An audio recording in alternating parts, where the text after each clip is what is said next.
Bonjour à toutes et tous. Donc effectivement, un retour d'expérience qui fait directement écho à ce que vous a présenté Jean-Baptiste Ferret sur la méthode. Donc moi, je vais vous présenter les résultats, puis ma perception, donc notre perception avec Max Gillect, qui est la personne ressource au DSF qui s'occupe des scolites. Donc nous, on est au bout du tuyau. On ne comprend pas bien tout ce qu'il fait, mais donc on lui fait confiance sur la méthode. Et nous, ce qui nous intéresse, c'est les résultats.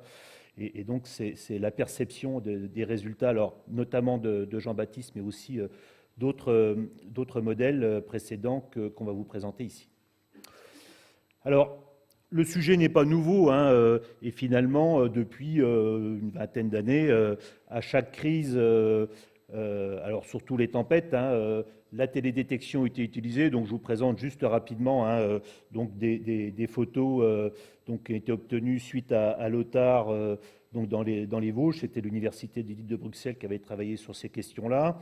Et puis, donc période plus récente, suite à Klaus, donc dans le massif landais, des données qui avaient été travaillées par le CERTIT et donc qui présentaient des cartes donc d'attaque. Donc voilà, tout pour vous dire que le sujet n'est pas nouveau et que en termes d'utilisateurs, donc on est bien habitué à cette problématique et puis on essaye en tout cas d'être positif pour faire en sorte d'être dans l'amélioration continue, puisque bon, effectivement, vous avez bien compris que voilà, on est en phase où il faut continuer à progresser, puisqu'on a des grosses attentes, il faut aussi se donner les moyens de faire progresser le sujet.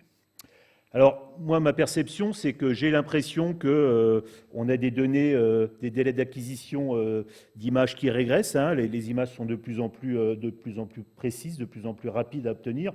Et puis des prix qui régressent parce que, alors moi, j'ai plus de chiffres en tête, mais là, on parlait tout de suite de sommes énormes pour acquérir les données. C'est vrai que quand on a des données gratuites, c'est toujours plus facile. Alors, quelques données de contexte par rapport à la crise de scolite. Je m'excuse pour les gens qui sont dans le sujet depuis 4 ans, parce que bon, c'est pas rigolo, mais pour vous dresser un petit peu le tableau du sujet, que vous compreniez. Notamment, on a parlé un petit peu de qu'est-ce qu'on appelle la détection précoce. Voilà, là, je vais vous citer ce qu'on entend par détection précoce en matière de scolite. Alors, donc depuis 2018, Jean-Baptiste vous l'a dit, donc une crise inédite en intensité, avec alors voilà des données du DSF et puis de l'Observatoire wallon de la santé des forêts avec lequel on travaille. C'est une crise européenne qui dépasse largement la frontière. Et puis on voit que bon, ça a bien démarré en 2018 et puis que ça a progressé au moins jusqu'au printemps 2021 avec donc les régions concernées. Jean-Baptiste vous a parlé de Grand Est, il y a la Bourgogne-Franche-Comté qui a été relativement concernée par cette problématique, ainsi que nos collègues wallons, mais aussi les Allemands, les Suisses, etc.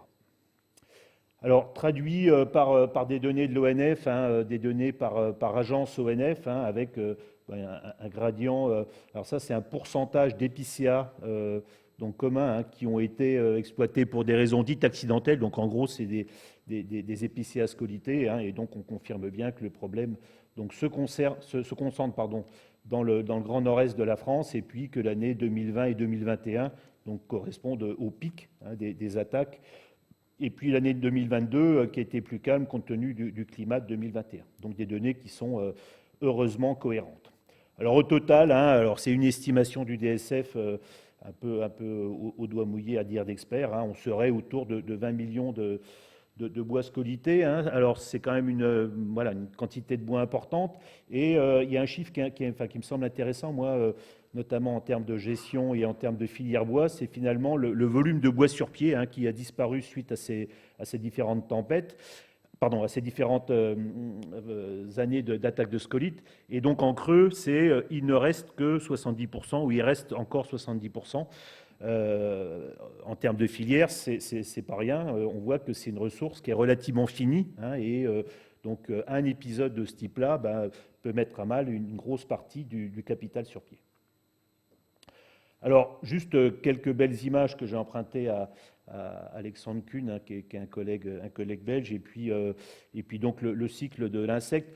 Bon, je vais pas détailler évidemment le sujet, juste pour vous dire que ici, donc ça c'est issu de bouquins Santé des forêts, on présentait le sujet avec 2 générations. On va voir et on a vu que le sujet s'est complexifié avec l'apparition probablement assez inédite d'une troisième génération sur une grande partie du territoire d'une part, et d'autre part, quand on parle de détection précoce, finalement, en matière de scolytes, c'est le temps entre le moment où on voit l'adulte qui fore l'écorce de l'épicéa et puis la sortie de sa descendance, donc des insectes fils, c'est ce temps, le cycle finalement du développement de l'insecte qui nous intéresse, et ça va faire l'objet de la diapositive suivante. Donc une accélération du cycle, on a des animaux à sang froid dont la physiologie est directement liée à la température, il fait plus chaud, donc la physiologie est plus rapide. Et donc voilà les symptômes de trou de pénétration. Alors on est des gens raisonnables, on ne va pas demander aux télédétecteurs de nous... Non, je sais pas. C'est un joli challenge, n'est-ce pas, Jean-Baptiste? Et puis, donc le constat, ça c'est des constats de terrain, il y a des gens qui sont au sol et qui regardent des choses, et donc c'est des photos de Sabine Lefebvre de la Chambre d'agriculture du Doubs. Donc entre le taux de pénétration et puis les insectes qui sont sortis, eh bien on a 49 jours quand il fait très chaud, l'été, une année très chaude. Et donc voilà, il y a un des enjeux de télédétection, donc c'est 49 jours, et j'y reviendrai tout à l'heure. Alors, pour traduire ça, donc ça c'est des cartes produites par Fabien Caroul, qui travaille au département santé-forêt également. Donc vous avez ici, donc par année, donc dans la zone de présence de l'épicéa, le nombre de générations potentielles donc sur le territoire, et on voit que sur 2018 et 2020, on a beaucoup de zones rouges, notamment en plaine, et les zones rouges, c'est 3 générations potentielles. Alors on est sur des modèles à partir de données climatiques, ce n'est pas des observations réelles qui sont extrêmement compliquées, mais la 3e génération, ce n'est pas un mythe, c'est vraiment une réalité qui concerne des surfaces importantes, et comme on a un facteur de multiplication d'une génération à l'autre de 25, sensiblement, donc vous avez 25 fois 25 fois 25, je vous laisse faire les calculs, ça fait vite énormément d'insectes, et donc potentiellement une force de frappe par rapport aux épicéas qui est énorme et qui explique tout simplement les gros volumes qu'on a observés. Alors si on le traduit en histogramme, en termes de surface, on voit que 2018 et 2020 sont des années où, 2018, on avait plus de 50% de la surface en épicéa donc en France, où il y avait 3 générations. Donc c'est quand même un phénomène nouveau et un phénomène d'ampleur en termes de surface. Alors, pourquoi finalement on demande aux télédétecteurs d'avoir des chiffres de surface, de volume et des chiffres qui soient aussi précis que possible? C'est parce que donc il y a des nécessités techniques, des nécessités alors que j'ai qualifiées politiques, puis d'autres financières. Alors il y a un premier élément qui a été relativement important donc dans la crise. Alors c'est ce qu'on a appelé collectivement l'aide au transport, qui a consisté à financer donc le transport de bois de l'Est de la France, où les scieries ne pouvaient pas tout absorber, pour l'emmener vers la Bretagne et vers le sud-ouest de la France, où il y avait plutôt des besoins de bois. Et ça, évidemment, on a besoin de dimensionner le volume potentiel et finalement ce que ne peut pas absorber la filière pour justifier de l'aide au transport. Donc ça, c'est une relation technique et financière avec les gens qui gèrent les finances au niveau du ministère de l'Agriculture. Et typiquement, on a besoin de chiffres et la télédétection peut nous aider dans ce terme-là. Sur le plan gestion, alors là je vous présente un rapport que produit l'ONF sur le suivi sanitaire de l'état des forêts donc par les volumes désignés. Donc le principe est tout simple, c'est que en forêt publique, chaque arbre martelé, donc désigné, fait l'objet d'une classification. Il est donc désigné pour des raisons, on va dire, d'amélioration des peuplements ou pour des raisons sanitaires. Et donc quand on ajoute les arbres qui sont martelés pour des raisons sanitaires, on arrive à ce bilan. Et donc ça donne évidemment un indicateur assez pertinent en termes de santé des forêts, mais on est uniquement en forêt publique. En forêt privée, on n'a pas de chiffres homogènes, exhaustifs et accessibles, compte tenu de l'organisation de la forêt privée. Et donc pour reprendre la figure qu'a présentée Thierry tout à l'heure, donc on voit ici l'épicéa, on voit qu'au cours des 2 périodes, la mortalité a évolué. Évidemment, par rapport à nos attentes, les données de l'IGN, et ce n'est pas une critique, c'est juste un constat, que donc les données de l'IGN arrivent beaucoup trop tardivement par rapport aux besoins. Évidemment, quand la profession demande au ministère une aide au transport, c'est tout de suite maintenant et il faut des chiffres tout de suite maintenant. Donc voilà ce qui peut justifier des éléments de télédétection. Alors, pour revenir à cette période 2018, 2021, 2022, bon, je cite juste plusieurs études qui ont été financées par le ministère, donc une étude de téléspatiaux auquel le ministère a financé, puis une étude CERTIT, on voit alors avec des restitutions différentes, etc. Et puis, bon, on voit des évolutions de surface, évidemment, qui progressent avec le temps. Avec une question qui n'est pas triviale, Jean-Baptiste en a parlé rapidement tout à l'heure, c'est finalement quel est le bon indicateur en termes de communication. Donc ici, c'est la surface par commune. Alors, est-ce que la surface absolue est le meilleur indicateur? Est-ce que ce n'est pas plutôt une surface relative, pardon? Est-ce que la commune, c'est le bon indicateur? Bon, là, c'était des données parce que les maires des communes forestières disent nous, on n'a plus de recettes. Donc, c'était pour répondre à cette question-là. Mais donc, en fonction de la question, il y a l'indicateur qui doit être discuté, et en termes de communication, c'est assez important de réfléchir à cette question-là. Et puis, alors, un des apports de la télédétection, donc au-delà des apports en surface et de cartographie, c'est des éléments explicatifs, et notamment, bon, ce qui est à peu près normal, compte tenu de l'effet de la température sur les insectes et sur les stress des épicéas, c'est l'évolution des dégâts en fonction de l'altitude, et on voit très bien que la majorité des dégâts se situent en dessous 800 mètres, avec un pic donc entre 200 et 400 mètres, comme on le voit ici, bon, le facteur altitude qui est absolument déterminant, qui traduit tout ce qu'on percevait, mais voilà, en sommant ces surfaces par tranche altitudinale, on permet d'illustrer parfaitement ce sujet-là, et c'est assez déterminant. Alors, c'est les mêmes cartes que celles de Jean-Baptiste, ça tombe bien. Donc, bon, juste vous présenter la succession des cartes qui ont été produites. Donc, je ne m'étends pas. Je vais plutôt détailler cette figure-là, donc qui représente la même chose sous forme d'histogramme. Et alors là, je vais faire mon coquin. Voilà, Jean-Baptiste nous présente ces différentes données. Donc, on a 3 classes d'anomalies, faibles, moyennes, fortes.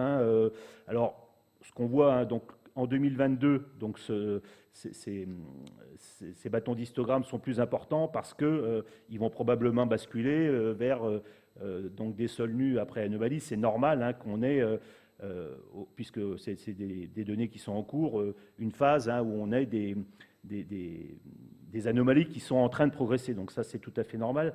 Donc on a les sols nus après anomalie, ça veut dire qu'il y a eu une attaque de scolyte et que le bois a été récolté.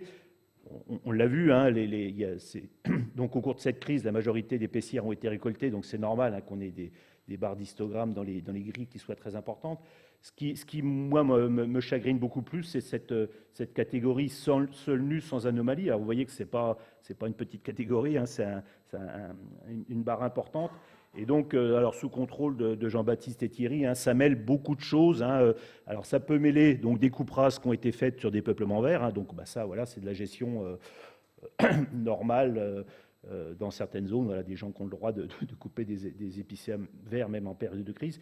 Mais ça peut aussi être des épicéas qui ont été scolités, mais la méthode pendant donc la phase d'analyse n'a pas permis de détecter. Donc, Thierry vous parlait des successions de 3 images, etc., qui sont nécessaires pour détecter une anomalie, puis une coupe rase. Enfin, autrement dit, là-dedans, il y a beaucoup de choses, et comme c'est une grosse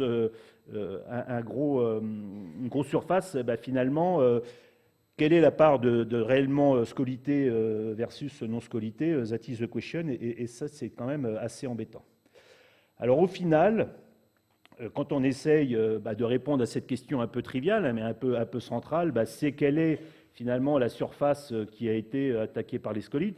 Vous imaginez que quand on parle du plan de relance, on relance, mais sur quelle surface? Eh bien, voilà, on a une fourchette. Donc, si on somme les anomalies de 1 à 4, on arrive à 41 000 hectares. Et si on ajoute l'anomalie 5, on arrive à 72 000 hectares.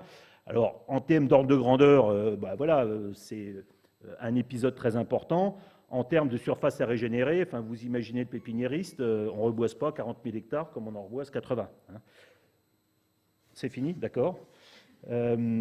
Et donc toujours sur, voilà, sur les 178 000 hectares, donc en termes de ce qui reste, c'est assez important. Alors je fais très vite. Hein, donc, en conclusion, donc on a clairement une évolution de la qualité et de la quantification d'une étude à l'autre. Donc, voilà, ça c'est le côté très positif. Hein. On a une cohérence donc, avec les données ONF, hein, vous avez présenté sur les PAD, hein, mais globalement, on a une filière qui nous dit 30-40% du volume que vous l'affichez, c'est trop faible. Hein, et puis, donc, besoin hein, d'améliorer la réactivité donc, du traitement de l'information. Alors, on ne s'est pas concerté avec Emmanuel, mais Emmanuel a dit il y a du boulot. Moi, je dis il y a encore du boulot. Ouais. Et puis, je l'écris même, pour être complètement dans l'opérationnel avec assurance, parce que finalement, l'assurance, c'est important hein, de savoir si les données sont solides. Et puis, donc, en termes de perspective, donc poursuite hein, de l'amélioration de la qualité et de la fiabilité des données. Hein. Alors, ça passe aussi, et là, je rejoins hein, les propos qui ont été cités jusqu'à maintenant sur la couche hygiène, hein, qui nous pose problème, le fait de mélanger du sapin d'épicéa alors qu'on a une crise qui est majoritairement épicéa, bah, c'est une vraie question, hein, et ça nous pose une vraie question. Et puis, donc, qualification donc, des anomalies. Alors oui, ça c'est une perspective. Hein, donc l'IGN nous a promis de, à partir de ces points d'inventaire, qualifier hein, les anomalies donc, qui sont présentées par les cartes de Jean-Baptiste. Et puis, donc pour terminer, alors qu'est-ce qu'on appelle en termes de détection précoce? Ben, finalement, hein, vous avez vu ces 49 jours entre la ponte et puis la sortie des insectes. Eh bien, voilà, cette semaine, hein, il faut 3 semaines avant de voir les dégâts, et puis 3 semaines minimum entre le martelage et la sortie des bois. Et hein, ça veut dire qu'il nous faudrait finalement une carte de présence des scolites hein, toutes les semaines, hein, ce qui est une gageure. L'idée, c'est de pouvoir, dans l'absolu, hein, de pouvoir prévenir les gestionnaires pour qu'ils puissent aller dans les parcelles, couper les arbres pour baisser la quantité de scolites à l'échelle de massif. Et donc, voilà, ça passe par des données extrêmement fines, extrêmement récurrentes en termes de résultats. Et je vous remercie pour votre attention et désolé pour le retard.